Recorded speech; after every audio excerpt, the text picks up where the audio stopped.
En ce lendemain d'élections départementales et régionales où les élus triomphent mais préfèrent masquer qu'ils ont une crédibilité d'environ 20%, c'est-à-dire 20% des citoyennes et des citoyens ont voté en majorité pour la liste en tête dans nos régions. Si, on en est là.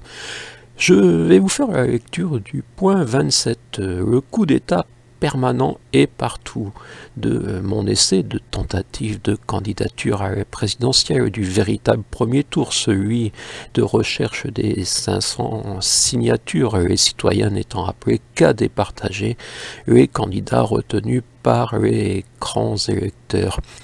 En 1964, l'essai de François Mitterrand, le coup d'État permanent, dénonçait la présidence de Charles de Gaulle, sa pratique du pouvoir personnel.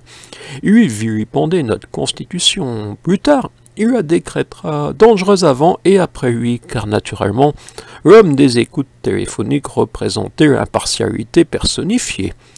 L'accélération des réformes, l'incitation aux communes nouvelles en 2010 puis 2015, les cantons réunis en 2014, visaient principalement à amplifier la pérennité du coup d'État par les partis. Aujourd'hui, des communes aux listes obligatoires des 1000 habitants jusqu'aux grandes listes des régions, en passant par les binômes et les remplaçants des cantons, pour être candidat, une structure, le soutien d'un parti, d'une machine de guerre électorale est quasiment indispensable.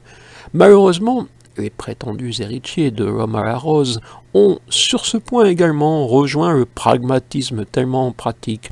Comme c'est agréable de se partager les places, et grâce au millefeuille, de toujours obtenir un siège ou se goinfrer, plus ou moins suivant le mandat, au râtelier de la République. Les professionnels de la politique, ce sont bien d'eux dont nous ne voulons plus, partout et toujours. C'était une question.